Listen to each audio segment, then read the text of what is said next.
Ces dernières années n'ont-elles pas été étranges pour vous? Lorsque vous regardez un film, lorsque vous regardez une série, aussi bon ou mauvais soit-il, vous avez l'impression que toutes les dernières grosses productions ont été passées sous le même rouleau compresseur. Oui, je crois bien qu'aujourd'hui, il est temps d'en parler.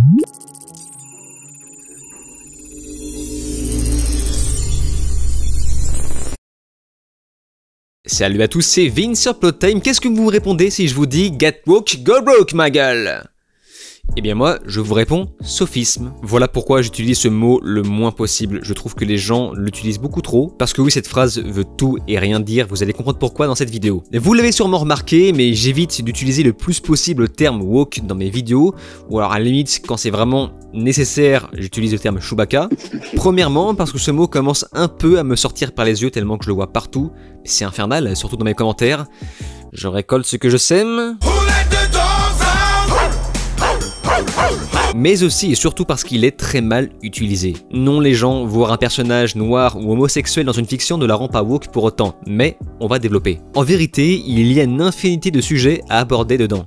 Mais je vais essentiellement vous parler du wokisme dans la pop culture, dans le domaine du divertissement, le cinéma, les séries et les jeux vidéo, puisque c'est le sujet principal de ma chaîne. Et surtout parce que beaucoup de gens en ont déjà parlé sur YouTube, dans toutes les branches, seulement dans la branche du divertissement, j'ai l'impression que les gens ne vont jamais vraiment dans le fond. Et j'ai l'impression qu'ils se contentent surtout de séduire leur public par idéologie politique, tandis que de mon côté, je vais tenter de sortir certains de leur zone de confort en leur faisant comprendre que le wokisme n'est pas toujours mauvais dans une œuvre. En fait, c'est comme tout, c'est comme les fraises, c'est très bon à manger, mais si on en mange trop, ça devient indigeste. Alors ça fait des mois que je réfléchis à comment vous proposer cette vidéo sans trop avoir de problème, parce que là c'est clairement le sujet le plus épineux de ma chaîne. J'y ai longuement réfléchi, ça fait des mois que je repousse l'échéance de cette vidéo, et je me dis que la vraie solution est tout simplement de ne pas vous exposer mon avis, juste tout simplement dans un premier temps vous décrire ce que c'est, pourquoi ça arrive dans notre époque, et pourquoi ça prendra forcément fin un jour. Donc nous allons pouvoir en parler en détail, mais avant d'aller plus loin, eh bien, comme souvent, je vous invite à vous abonner à ma chaîne YouTube si ce n'est pas encore fait, et n'hésitez pas à me faire un don en cliquant sur le bouton rejoindre, à souscrire à ma chaîne si vous en avez les moyens, si vous voulez me voir continuer à produire ce genre de vidéos, parce qu'encore une fois, je m'aventure sur un terrain glissant. Et avant d'aller plus loin, le partenaire du jour, et oui, je remercie mon partenaire du jour Atlas VPN de m'avoir fait confiance pour sponsoriser cette vidéo. Atlas VPN a été créé et conçu par des experts en cybersécurité et des ingénieurs informatiques en 2019. Leur objectif a été de rendre Internet plus sûr et plus sécurisé pour tout le monde. À l'heure actuelle, plus de 6 millions de personnes dans le monde entier utilisent Atlas VPN. C'est pour l'heure la meilleure offre de VPN sur le marché. Profitez donc de la protection en ligne la plus abordable pour seulement 1,70€ par mois, plus 6 mois supplémentaires avec une garantie de 30 jours en cliquant sur le lien dans la description ou en utilisant tout simplement le QR code à l'écran. Avec Atlas VPN, vous aurez accès à un plus large catalogue sur les plateformes de streaming comme Netflix en vous connectant à l'étranger. Vous le saviez qu'Astérix et Obélix, l'Empire du Milieu, était disponible en Amérique sur Netflix? Vous allez vous régaler. Vous allez également pouvoir garder vos recherches Google confidentielles pour les petits coquins. En vérité, il ne s'agit pas d'un simple VPN, puisque vous pouvez également stopper les publicités et les logiciels malveillants, les trackers, et vous avertir lorsque quelqu'un essaie de voler vos données. Vous pouvez même faire des économies en faisant vos achats en ligne en obtenant de meilleures offres, des abonnements moins chers sur Netflix ou encore Spotify, les compagnies aériennes, les hôtels, etc. Quel que soit votre appareil, Atlas VPN protège tout avec un seul abonnement. Donc encore une fois, profitez donc de la protection en ligne la plus abordable pour seulement 1,70€ par mois, plus 6 mois supplémentaires, avec une fois de plus une garantie de 30 jours. Protégez votre vie privée et profitez des nombreux avantages d'Atlas. Et c'est pourquoi n'hésitez pas à cliquer sur le lien dans la description ci-dessous, ou encore en commentaire épinglé, en utilisant le QR code à l'écran. Dépêchez-vous car l'offre est à durée limitée. Nous allons pouvoir commencer par le commencement. Qu'est-ce que la culture woke? Encore une fois, je vous le dis, mais le mot woke, je n'en peux plus. Je le vois partout, surtout dans mes commentaires. Et j'ai l'impression que c'est devenu un espèce de mot fourre-tout pour identifier les mouvements victimaires, ce qui n'est absolument pas le cas. Woke est un terme anglo-américain signifiant éveillé. Il est utilisé à l'origine pour pointer du doigt les problèmes raciaux aux USA afin de mettre en perspective les inégalités entre les blancs et les noirs. Donc, comme ce que tout le monde dit, évidemment à la base, c'est un mouvement parfaitement sain. Mais au fil des années, ce mouvement a rapidement pris une tournure idéologique, parfois sectaire dans le pire des cas. Un petit peu comme la fameuse histoire de l'université d'Evergreen. Voilà, ça c'est un autre sujet. Il existe déjà une vidéo très connue que vous connaissez même pour la plupart. Donc je vous mets le lien dans la notation. Pour vous décrire très exactement ce que cherche à dénoncer cette idéologie telle que nous la connaissons en 2023, je vais vous demander d'imaginer une pyramide. Plus vous montez haut, plus vous gagnez en privilèges. Selon le mouvement woke, cette pyramide se divise en plusieurs cases. Tout en haut, la case des plus privilégiés est donc celle des blancs. Et attention, parce que c'est là que ça devient compliqué. En effet, dans cette même case se trouvent également des sous-cases de privilèges, qui va donc ranger les hommes blancs hétéros au-dessus de la femme blanche hétéro. Et la grosse case du dessous va reproduire précisément le même schéma, avec les mêmes sous-catégories, mais en présentant cette fois-ci tout ce qui n'est pas blanc. Donc ça peut être noir, latin, asiatique, arabe, et j'en passe. Et sous cette case se trouve la catégorie LGBT, avec toujours ce même schéma de sous-catégories d'ethnie et de sexe, et encore en dessous, on a les handicapés, les obèses, et j'en passe. Et là, vous allez vous dire quelque chose de parfaitement rationnel, mais c'était pas un petit peu raciste comme concept? Et oui, le wokisme est un mouvement fondamentalement et profondément raciste et réducteur. Mais bref, vous savez quoi? Pour vous faciliter la tâche pour la suite de cette vidéo, je vous invite à tout simplement oublier cette pyramide. Voilà, ne vous fatiguez pas, la seule chose à retenir, c'est que tout en haut de la pyramide se trouve l'homme blanc hétéro cisgenre, généralement de plus de 30 ans. Vous l'avez compris, une production woke, série, film ou jeu vidéo, va donc se débrouiller pour mettre le moins d'hommes blancs possible à l'écran. Ils seront généralement visibles sur une courte période, ou tout simplement utilisés dans des rôles réducteurs, péjoratifs. C'est donc un mouvement, et là, je vais devoir lâcher le mot, et c'est justement pour ça que ce sujet est épineux, parce que c'est un mot qu'on n'a pas le droit d'utiliser, mais il faut le dire, parce que sinon je ne peux pas avancer dans ma vidéo. C'est un mouvement raciste anti-blanc. Un mouvement raciste qui ne dit pas son nom, tout simplement parce qu'il est essentiellement moussé par une majorité de blancs qui se sentent coupables de ce qu'ils sont. Ce que j'aime bien appeler le blanc culpabilisateur. C'est pourquoi il est important de prendre en compte que ce mouvement n'est applicable qu'en Occident, pas en Asie ou en Afrique. Le wokisme, c'est vraiment une histoire de blancs qui veulent corriger les erreurs du passé. Voilà, produites en Occident. Et c'est pourquoi il ne faut pas confondre le wokisme avec les fictions progressistes. J'ai beaucoup vu la grossesse de Monsieur Iyama étant connotée comme quelque chose de woke, alors que non, ce n'est pas woke, c'est juste progressiste. The Boys n'est pas woke. Eh oui. The Boys n'est pas woke. Les hommes blancs hétéros ne sont pas tous des connards arrogants, ils sont très largement mis en avant. Par contre, en effet, il y a des messages progressistes. Parce que oui les gens, le féminisme ce n'est pas non plus woke. Et c'est justement là que tout le monde se plante. Et à côté, Gen V, la série spin-off de The Boys, c'est woke. C'est tellement woke qu'on arrive à se spoiler le sort des hommes blancs hétéros dans cette série. À côté, j'estime également qu'insérer de la diversité ethnique au sein d'une fiction avec laquelle ce n'est pas possible historiquement, ça aussi c'est également woke. En tout cas, il y a une tentative par derrière. Pour compléter mon propos et avant d'aller plus loin, je suis obligé de préciser quelque chose d'important. Me concernant, je ne suis pas un anti-woke. Et oui, contrairement à ce que la twittosphère pense, je ne suis pas un anti-woke par rapport à la pop culture. Tout simplement parce que ce phénomène est parfois utile dans la narration d'un film pour le bon développement d'un univers cohérent. Matrix, par exemple, peut être considéré comme une fiction woke, parce que Keanu Reeves est à moitié hawaïen, et en plus c'est Will Smith qui devait jouer le rôle de Neo à la base, et si on prend du recul, la majorité des hommes blancs dans ce film ont une connotation négative. Cypher, Monsieur Smith ou encore le mulot qui est le personnage le plus fragile et qui n'a pas non plus un rôle très important. Mais cela n'empêche que Matrix est un de mes films préférés. Mais j'insiste, le wokisme ce n'est pas grave. Si on voit par là, le Roi Lion aussi c'est woke. Bah oui parce qu'il n'y a pas d'homme blanc. Kirikou aussi c'est woke, alors que bon bah c'est juste l'univers qui le veut. Comme je vous le disais, c'est comme les fraises, c'est très bien les fraises c'est bon, mais si on en mange trop ça devient indigeste. Puisque la première phase du wokisme a été l'installation de l'idéologie dans la pop culture. Et ce sans qu'elle ait été imposée. Et encore puisqu'à l'époque, même ça ce n'était pas problématique. En fait, on a vu à l'écran de plus en plus de films, surtout de séries, parce que ce sont plus les adolescents qui consomment les séries, et ce sont ceux qui sont plus aptes à accueillir ce genre d'informations. Et bien de plus en plus de séries mettaient en avant des homosexuels, l'esclavagisme noir et tout un tas d'autres phénomènes dits bien pensants. C'était certes idéologique, mais pas dangereux pour autant, puisque c'était installé que par pure conviction, un petit peu comme American Horror Stories, The Walking Dead, Black Sails. Mais si bon, Black Sails en a fait clairement trop. Tous les personnages sont bi, voilà, donc comme ça c'est pas plus compliqué. Et ça n'avait vraiment aucun sens dans le contexte historique que la série abordait. De plus, les personnages étaient tous joués par des mannequins mais intergalactiques. La métisse qui jouait dedans était d'une beauté mais extraordinaire. Enfin, tu ne voyais pas ça à l'époque. L'homosexualité, l'esclavage. C'était juste un phénomène de mode, et comme toutes les modes, ça vient, ça passe, et après on passe à autre chose. Le vrai problème, c'est quand ça devient obligatoire. Et là, ça devient comique.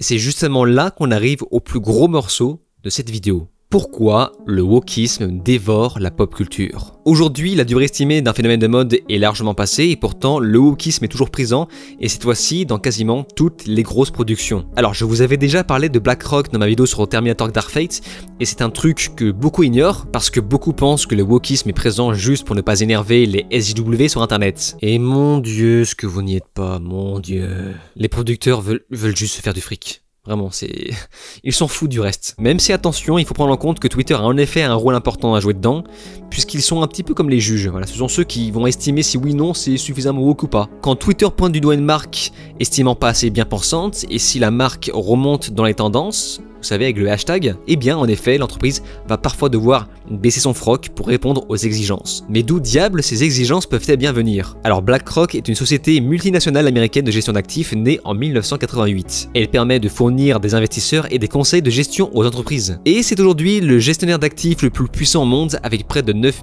425 milliards de dollars d'encours. Et elle est si puissante qu'aujourd'hui elle possède une part dans absolument toutes les grandes marques. Disney, Apple, Warner, Netflix, tout. Et quand je dis tout, je parle également des banques, des armes, des médias et j'en passe. Tyler Durden dans le film Fight Club disait qu'on est possédé par nos biens matériels. Ça n'a jamais été aussi vrai. Car les sociétés comme BlackRock, Vanguard et d'autres possèdent tellement de marques, parfois matérielles, qu'ils en arrivent à avoir plus de pouvoir que nos propres gouvernements. Ce sont littéralement eux et tous les milliardaires qui les possèdent qui nous gouvernent. Ce n'est pas Macron ou Joe Biden, oubliez ça. Hein. Pour en revenir sur le wokisme, beaucoup parlent d'un avant et d'un après 2017. Bizarrement, tous les éléments woke forcés dans la pop culture sont apparus après cette date. Ce qu'a donné tous ces bébés de films girl power étranges, de l'inclusion dans les fictions historiques ou encore de fantasy inspirées du Moyen-Âge européen. Et si ce n'est pas assez clair pour vous, essayez de comparer The Witcher 3, sorti en 2015, et The Witcher de Netflix, sorti en 2019. Non, il n'y a rien qui vous choque là? C'est tout simplement parce que c'est à cette date que la société a resserré les vis sur ce qu'on appelle le score ESG. Bien qu'à l'origine, c'était avant tout là pour des critères écologiques, et également des critères de bonne conduite au sein des entreprises. Ce qui est quand même étonnant de la part d'une société qui collabore avec des exploitants d'enfants comme Nike ou Nestlé, ou encore des pollueurs comme Apple avec leur iPhone. Et donc dans tout ça, qu'est-ce que le score ESG? Il signifie environnement, social, gouvernance. Des critères qu'on va imposer aux entreprises pour qu'elles puissent bénéficier d'investisseurs en marquant des points. Et comme son nom l'indique, ça concerne tout ce qui touche à l'environnement, l'écologie, les faits sociaux, etc. Évidemment, il y a plusieurs façons d'interpréter ce score, qui reste, je le rappelle, un conseil pour le bien-être des entreprises. Le problème, c'est que certaines entreprises comme Disney ont si peur de voir leurs points invalidés qu'ils vont jusqu'à surinterpréter ce score dans leur fiction. Ce qui explique le swap color excessif dans leur fiction, même dans des contextes historiques où ce n'est pas possible, comme La Belle et la Bête ou encore le film Pinocchio. Ce qui est également le cas de Netflix et de tous les autres. Prime Video, Paramount+, et j'en passe. Tous sont dictés par les mêmes lois. Ce qui explique pourquoi Angrboda est noir dans God of War Ragnarok, malgré les explications bidons, alors qu'on est censé être dans un environnement viking. Dans toutes les mythologies, on représente toujours les dieux à l'image de leur peuple. Ce qui explique toutes ces publicités où les hommes blancs hétéros sont de moins en moins présents ou tout simplement moqués. Ce qui explique ces logos LGBT qui popent de partout. Non les gens, ce n'est pas de l'altruisme. Apple pollue trop, hop, un petit logo LGBT pour récupérer des points et on n'en parle plus. Tout le monde connaît le phénomène de la bière Bud Light qui a été boycottée après avoir fait la promotion du LGBT. Mais je ne vais pas réétaler tout ça dans ma vidéo car tout le monde en a déjà parlé. Donc vous voyez, à chaque fois que je vois des gens parler de wokisme, en mode Disney, mais ils sont lourds Disney là avec leur wokisme, vivant que ça coule. Eh bien si ça coule, ils se feront remplacer par autre chose. Parce que tous appartiennent aux mêmes puissants. À l'heure actuelle, si Disney continue à faire n'importe quoi, c'est parce qu'ils savent que leur argent provient d'ailleurs. Et c'est pour ça qu'on arrive au phénomène Blanche-Neige. Plus Disney coule, plus il va devoir se caricaturer lui-même pour obtenir des financements. À l'heure actuelle, le film Blanche-Neige, même s'il est voué à l'échec, sortira pour plaire uniquement aux investisseurs et non au public. Donc, une chose à retenir, n'allez pas voir ce film. Mais ça, je pense que vous le savez déjà. Et dans tout ça, certains vous diront que ce n'est pas obligatoire. Et en effet, comme dirait le roi Arthur dans Camelot, c'était vivement recommandé, disons. C'est vrai que ça m'aurait mis de travers qu'on me dise non, mais bon, sur le principe, la table ronde, c'est pas obligatoire. Non mais en vrai. En vrai, si vous partez, je vous casse la gueule. Par exemple, le Texas et la Louisiane ont abandonné les sociétés d'investissement, puisqu'ils freinaient leur activité peu écologique. Et c'est justement ça qui maintenait leur économie. Mais en dehors de ça, BlackRock et les autres puissances restent malins, puisqu'ils savent que les très grandes sociétés ont malgré tout besoin d'investisseurs pour leurs projets, et sont donc parfois obligés de passer par là. Donc sachez-le, si dans une production de film il y a trop de blancs, un petit peu comme Oppenheimer récemment, eh bien tu augmentes tes risques de perdre des points. Ce qui est forcément le cas d'Universal Pictures qui perd des points à cause de Oppenheimer. Mais vu que le film a cartonné au box-office, ils vont pouvoir s'en passer. En revanche, le film sera exclu de la meilleure récompense aux Oscars. Mais heureusement, Nolan s'en bat les steaks, puisqu'il sait très bien que les Oscars ont toujours été politisés. Donc même si moi personnellement j'étais un peu déçu d'Oppenheimer, je suis quand même content de voir que ça marche. Et si je peux vous donner un autre conseil, allez plus voir de films comme Oppenheimer et moins de films comme Blanche-Neige. Même si ça aussi je pense que vous le saviez. J'aimerais revenir sur le phénomène avant et après 2017. Si les Anneaux de pouvoir étaient sortis avant 2017, la série n'aurait pas ressemblé à celle que nous avons eue. Inclusion incohérente ou encore féminisme forcé au point de détruire la structure narrative. Si le Hobbit était sorti après 2017 et si Peter Jackson n'était pas là, cette trilogie aurait ressemblé exactement aux Anneaux de pouvoir. Autre exemple, je vous invite à voir la différence entre les deux films issus de l'univers de Charlie et la chocolaterie avant et après 2017. En effet, le prochain film sur les origines, Wonka est épaulé par une petite fille de couleur, parce qu'il est impensable qu'un homme blanc seul ait construit tout ça, dans une vieille Angleterre étrangement multiculturelle. Et c'est pour ça que ça m'énerve les gens qui disent « Ah mais HBO !» Eh, HBO, ils sont au-dessus de ça quand même, ma gueule. Non mon grand, c'est mignon, mais non, la future série Harry Potter servira à ça, elle servira à corriger les erreurs du passé. La future série Harry Potter, ça sera Inclusion Land. Tout le monde reprochait que le manque de diversité d'Harry Potter était une erreur. HBO va corriger tout ça, parce que HBO, ça appartient à qui? Ça appartient à Warner qui se soumet également à ce score. Après, on peut toujours espérer que ce ne soit pas aussi caricatural que ça. On peut toujours espérer que ce ne soit pas aussi caricatural que la série The Last of Us. Parce que oui, la série The Last of Us est complètement dans la caricature. Désolé! Et tout ceci explique pourquoi toutes les productions n'abordent que les mêmes sujets. Que ce soit un thriller, un film de super-héros ou encore un space opéra de science-fiction. Les sujets ne tourneront qu'autour du traitement social qui fait écho à notre système, comme la discrimination, l'oppression d'un peuple sur un autre, les riches contre les pauvres, ou encore même l'écologie ou la protection animale, un petit peu comme le dernier, Les Gardiens de la Galaxie, que j'ai vraiment apprécié parce que James Gunn a vraiment utilisé les contraintes comme outil de travail. Mais ça, peut-être que je vous en reparlerai un jour. Mais tout ça pour dire que toutes les nouvelles productions ne tournent qu'autour des mêmes sujets, et ce afin de rester cohérent au score qu'on leur impose. Alors, je vous ai parlé de BlackRock, mais en vérité, il y a aussi Open Society, fondé par George Soros, qui impose également ce même score jusqu'aux écoles. Mais là, je préfère m'arrêter ici parce que ça devient un petit peu épineux. Idem pour le Forum économique mondial, fondé par Klaus Schwab, très connu aujourd'hui pour ce même. Le Forum économique mondial dont BlackRock fait partie. Les grands esprits se rencontrent. Par contre, une fois encore, ça devient un sujet un peu différent, puisqu'on parle essentiellement d'économie. Mais en tout cas, ce qui est rigolo, c'est que la plupart de ces gens sont essentiellement des hommes blancs. Voilà. Ils incarnent ce qu'ils dénoncent. Quoique, ils dénoncent pas en vérité. La seule chose qui les intéresse, c'est juste la taille de leur portefeuille. Ils sont pacifiques? Ça dépend de tes manières, de l'épaisseur de ton porte-monnaie. Bon, je connais la twittosphère, les gens qui me chient dessus, ce sont des gens qui ne regardent jamais mes vidéos, en tout cas jamais entièrement. Mais si par hasard ces gens regardent vraiment ces vidéos entièrement, et qu'ils n'y croient toujours pas, eh bien, ce n'est pas fini. Bon, déjà, tout ce que je vous ai dit est facilement trouvable, puisque c'est totalement assumé par le site officiel de BlackRock. Il y a des tas de sites qui décrivent très bien ce qu'est le score ESG, et toutes ces restrictions sont d'ailleurs fièrement exposées par les Oscars, pour obtenir la meilleure récompense. Ce n'est évidemment pas un hasard, car toutes les grosses productions sont soumises aux mêmes investisseurs. Ce n'est donc pas non plus un hasard si on retrouve de plus en plus des quotas d'handicapés, notamment des quotas de muets, parce que c'est plus facile à mettre en scène. Vous ne croyez toujours pas? Ok, très bien. The Walking Dead, Hawkeye et prochainement Echo, un personnage Marvel dont tout le monde se branle. The Witcher saison 2. Oui, vous vous rappelez de ce personnage muet qui ne sert à rien? Quota Ed. La série The Last of Us avec un Sam qui devient soudainement muet, ce qui n'apporte absolument rien à l'histoire, alors que dans le jeu il ne l'est évidemment pas. Monstre Dahmer, je vous invite d'ailleurs à voir ma vidéo sur le sujet, où on a décidé d'épingler un personnage muet pourtant pas important dans l'histoire. Les Éternels, le festival du quota, avec la même actrice muette de The Walking Dead. Creed 3, Sweet Tooth, et j'en passe. La série Sweet Tooth, c'est la poubelle à quota par excellence. Enfin je dis ça mais The Walking Dead aussi. Le score ESG n'est pas obligatoire, mais ce système a été créé pour faire pression sur les entreprises. Mais force est de constater que si une entreprise porte ses balls, la situation peut se retourner. Si une entreprise décide de ne pas dépendre de tout ça. Et c'est la raison pour laquelle Elon Musk peut se permettre de s'asseoir sur le wokisme. Oui, parce qu'il a beaucoup d'argent, mais genre beaucoup. Même si on voit que ce n'est pas obligatoire, à partir du moment où une entreprise est parfaitement indépendante financièrement, eh bien pourquoi celle-ci, parfois, ainsi toujours pour se soumettre aux injonctions woke, quitte à détruire leur propre société. Ça va paraître bête, mais la seule explication, c'est la conviction politique derrière ça. Certains groupes sont ancrés dans leurs convictions et sont persuadés que ce qu'ils font, c'est pour le bien commun et que ça fera en effet évoluer le monde dans le bon sens, n'est-ce pas Disney? Ce qui est le cas par exemple de tous ces acteurs de notre génération, que j'appelle les idiots utiles, alias Pedro Pascal, Norman Reedus, Brie Larson ou encore Joaquin Phoenix. même si je t'aime bien mon pote. Aussi bons soient-ils, ils sont tous les jouets du système, eux et des centaines d'autres. À côté, ceux qui ne sont pas dans cette pensée mais qui tiennent quand même à conserver leur carrière à Hollywood devront soit aller dans le sens du vent, donc en mentant ouvertement, soit faire une chose de très simple, se la boucler. Un petit peu comme Henry Cavill, Matt Mikkelsen, Emily Blunt et j'en passe. Et pour en revenir aux convictions, on constate des choses amusantes, un petit peu comme la combinaison du score ESG et de l'idéologie, ce qui fait un espèce de cocktail explosif comme les dernières séries Netflix, Sandman, Resident Evil, ou plus récemment Castlevania Nocturne. Nous devons rejeter le dieu des blancs cruels pour ne plus écouter que la voix de l'émancipation. Mais je pourrais très bien revenir sur HBO avec The Last of Us, puisque si la série est aussi woke, c'est pas juste parce qu'on impose des quotas, ce qui est vrai, mais c'est aussi parce que le créateur Neil Druckmann est un fervent défenseur du wokisme. Et pour compléter le tout, et là je pense que vous allez être rassasiés, N'êtes-vous pas là pour ça?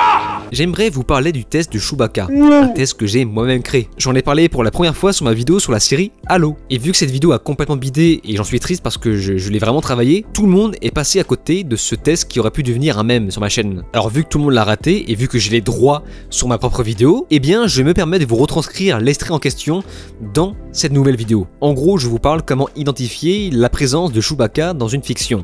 Voici l'extrait. Alors, je ne sais pas si vous connaissez le test de Bechdel. C'est un test d'une féministe qui a pour but de détecter la présence de sexisme au sein d'une fiction. Ou du moins pas forcément sexisme, mais plus présence dominante de masculinisme. Mais ça n'a pas pour but de dénoncer quoi que ce soit, ça a pour but de mettre le doigt sur quelque chose pour prouver que ça existe. Et bien sûr, ce n'est absolument pas un critère de qualité. Ça, c'est vraiment très important à prendre en compte. On peut très bien faire un film avec que des noirs, que des blancs, que des arabes, que des asiatiques, ou que des femmes, que des hommes, etc., sans que ça ne touche à la qualité, du moment que ça reste crédible, bien sûr, encore une fois. Le test de Bechdel repose donc sur 3 critères. Alors évidemment, au départ, j'ai fermé mon esprit, pour moi c'était complètement con, mais avec du recul, je trouve que ça reste quand même intéressant à analyser. Le premier critère consiste à avoir 2 femmes nommées, donc nom et prénom, dans l'œuvre. Le deuxième critère demande à ce que ces 2 femmes puissent parler entre elles. Et le troisième critère consiste à voir si leur conversation ne se base pas sur un homme. Par exemple, prenez le vieux film Twister, le film sur les tornades là. Eh bien, il y a plusieurs personnages féminins qui apparaissent dans le film,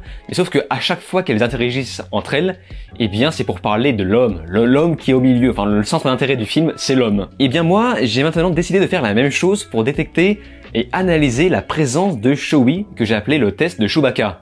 Dans mon test, le premier critère consiste à voir combien de blancs sont mis en avant dans la tête d'affiche. Parmi ces blancs, combien sont-ils des hommes? Parmi ces hommes, combien ont-ils plus de 30 ans? Parmi cette catégorie sélectionnée, combien sont-ils hétéros? Et parmi ces hétéros, combien ne sont-ils pas des lâches, des méchants, des traîtres ou autres images dégradantes? Vous savez que le grand méchant loup pour Chewbacca aujourd'hui, c'est le fameux homme blanc occidental, hétéro, de plus de 30 ans. Vu que cette catégorie a beaucoup trop dominé la pop culture, c'est un petit peu comme une espèce de revanche. Si vous prenez par exemple la dernière série Cowboy Bebop, vous ne verrez presque pas d'hommes blancs hétéros de plus de 30 ans sans avoir une image dégradante. Et c'est pour ça que j'insiste avec ça, mais le fait d'avoir remplacé Jet par un acteur noir était vraiment là pour être sûr qu'aucun blanc viril ne soit en tête d'affiche. Et des films et séries comme ça, mais il y en a plein. Enfin, vous prenez par exemple Wu Assassins, qui je pense est encore pire car elle véhicule carrément un message de représailles. Bien, maintenant que les bases sont posées, qu'est-ce qu'il en est réellement de la série Halo?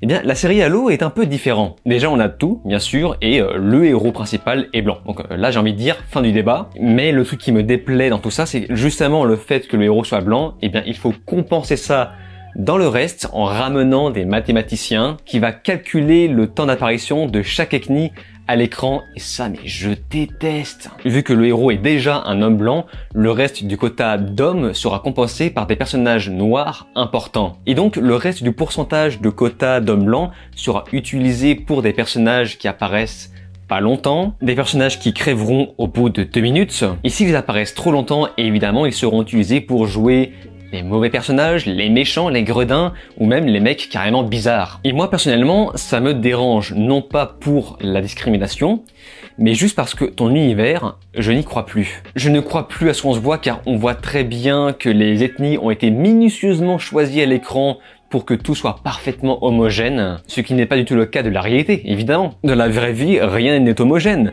On est parfois plus blanc d'un côté, plus noir de l'autre, plus mélangé à certains endroits, comme l'avait fait la série The Foundation. On avait des planètes entièrement noires, d'autres blanches, et des planètes de capitale où les gens se rassemblaient, se mélangeaient. Ça, c'est du Chewbacca bien maîtrisé, bien propre et bien crédible.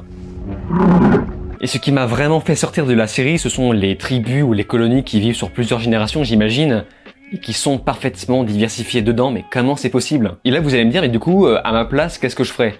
Eh bien c'est simple, si j'étais le directeur de casting, je ne regarderais jamais la couleur. Sauf quand ça apporte quelque chose à l'univers, donc avec cette fameuse histoire de tribu et de colonies, comme je vous l'ai dit, ou encore quand ça consiste à incarner un personnage déjà existant dans le lore, et on va y venir.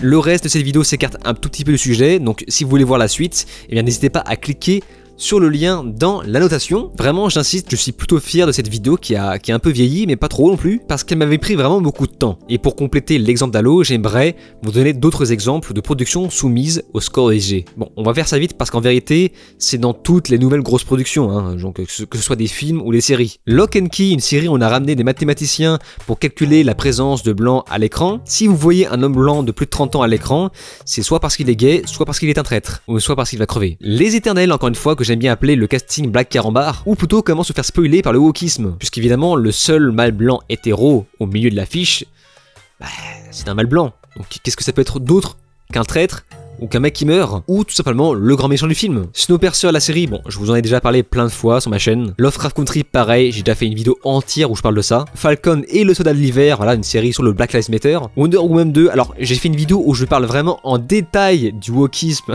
dans ce film, mais alors attention parce que je défends ce film. Beaucoup de gens m'ont engueulé parce que j'ai défendu ce film.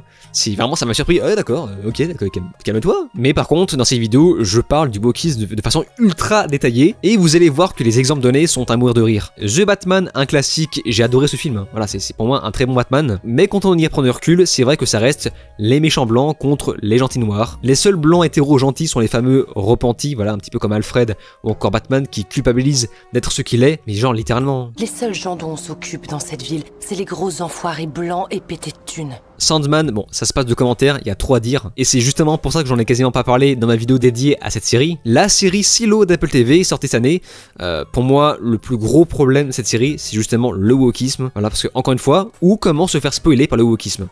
Si tu suis la description que je t'ai donnée, eh bien tu vas te faire spoiler. Si vous voyez un homme blanc plutôt âgé, ça sera soit un homme qui meurt, un traître repenti qui culpabilise de lui-même, ou tout simplement le méchant. Et si un noir ou un métis est du côté des méchants, eh bien c'est parce qu'il y est forcé. L'effet Chewbacca sur cette série m'a vraiment gâché le visionnage. Le passager numéro 4, je ne sais pas pourquoi j'ai mis ça là-dedans, parce que voilà, c'est une série woke comme une autre. Il n'y a aucun homme blanc dans le vaisseau. D'ailleurs, ce qui est marrant parce que on ne voit pas de noir, et moi je me suis dit, oh putain, c'est la première fois depuis des années que je vois un film Netflix sans la présence d'un noir.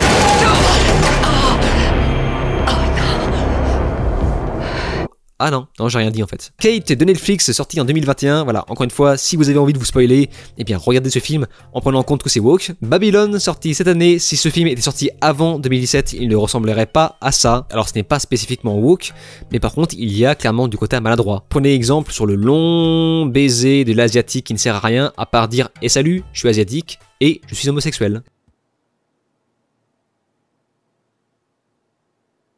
C'est bon, la case est cochée ? Sweet Tooth, la fameuse poubelle à quota dont je vous ai déjà parlé, j'avais juste envie de vous montrer un extrait. Vous ne pouvez pas vous servir de ce téléphone. Je vous demande pardon. Personne ne peut s'en servir. Ma femme, Vanessa, doit m'appeler d'ici peu. Ma femme, Vanessa, vous avez vu ? Je suis homosexuel. Je peux cocher la case ? Doctor Strange 2, alors pas pour la présence d'homosexuels dans ce film, mais plus pour le quota dispatché dont je ne vous ai jamais parlé. Sur chaque plan, vous aurez toujours toutes sortes d'ethnies dispatchées de façon aléatoire, vous ne verrez jamais ça dans la vraie vie. Et ça, c'est juste un détail, mais ça me sort du film. Ahsoka, bon, je vous en ai déjà parlé récemment, tous les hommes blancs de cette série sont soit des méchants, soit des traîtres, soit des mecs qui meurent, bon bref.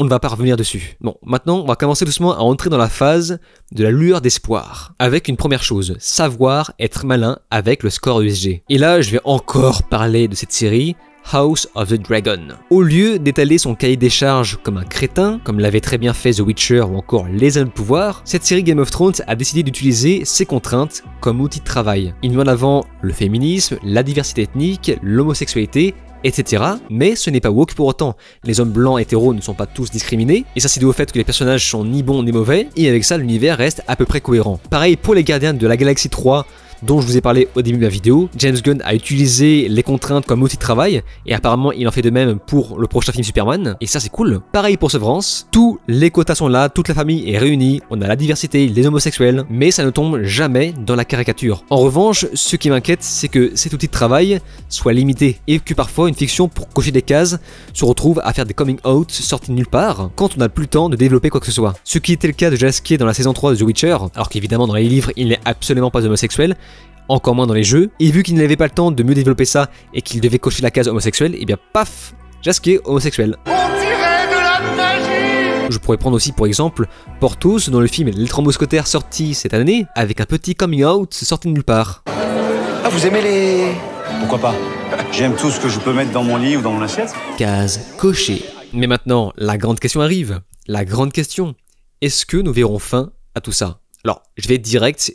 Évidemment que oui. Je vous ai montré que tout ceci ne tient que sur l'histoire de score de points imposés aux entreprises. Mais entre la chute de certaines sociétés comme Disney, qui avait pourtant à l'époque formé son public sur le conservatisme et l'image de la famille traditionnelle, il est évident que ce concept de points sera abandonné pour être remplacé par quelque chose de plus équilibré. En parallèle, nous aurons les indépendants qui commenceront à créer de l'art de façon totalement libre. Ils seront attaqués ou moqués par les médias, un petit peu ce qui est arrivé au film Vaincre ou mourir, même si je n'ai pas aimé le film. Ce qui est également arrivé au jeu vidéo Kingdom Come Deliverance, un jeu vidéo de 2018, donc après 2017, complètement en dehors de l'ère du temps. Ce jeu est une pépite d'or massive. Alors certes, c'est bourré de défauts, mais c'est des défauts qui font tellement plaisir. Ça transpire l'amour du jeu vidéo, tu sens que les développeurs sont passionnés du Moyen-Âge européen. Ils se sont fait évidemment attaquer par des journalistes pour être ce qu'ils sont, mais heureusement le créateur n'a pas baissé son futal. Tout ça pour vous dire que les indépendants seront toujours là, ils sont l'alternative majeure, ultime quand on sait que les outils qu'on propose aux indépendants sont de plus en plus performants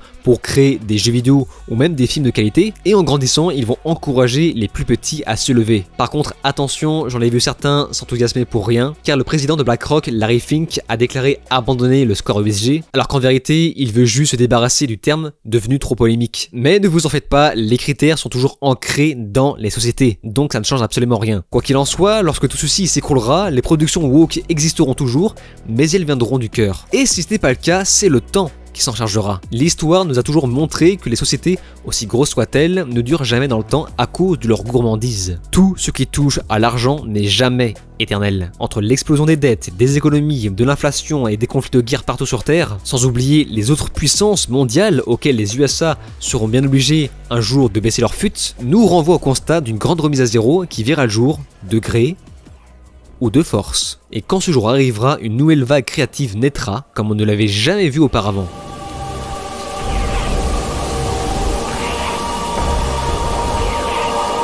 En tout cas, si avant cela, on ne se fait pas dévorer par les IA.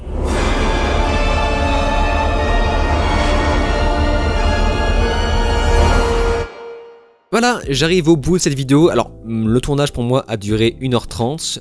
Je vais beaucoup cutter. Le montage va être horrible. Mais en tout cas, j'espère que ça vous a plu. J'espère que ça ne m'attirera pas trop de problèmes. J'espère cette fois-ci que vous avez été rassasiés. N'êtes-vous pas rassasiés? Ne vous êtes-vous pas assez divertis? Je vous préviens, des vidéos comme ça sur le wokisme, il n'y en aura pas beaucoup. Pour moi, ça sera la grosse vidéo sur le sujet. Et après, voilà, je n'aurai pas vraiment besoin d'en reparler à côté. C'est la vidéo qui va me faire taxer d'anti-woke, alors que dans cette même vidéo, je me dis justement pas anti-woke. Mais bref, encore une fois, je suis passé à côté de plein de choses dans cette vidéo. Il y a une infinité de sujets à aborder. J'ai juste parlé de la branche du divertissement. Mais les sujets autour du wokisme touchent absolument tout. Ça touche l'économie, la politique et même l'éducation. Bref, écoutez, on s'arrête ici. Moi, j'ai suffisamment parlé. J'espère que vous avez kiffé. Si c'est le cas, n'hésitez pas à vous abonner à ma chaîne YouTube, cliquez sur la cloche, souscrire si vous le pouvez et de me rejoindre sur les réseaux sociaux. Je vous dis alors ciao et à la prochaine.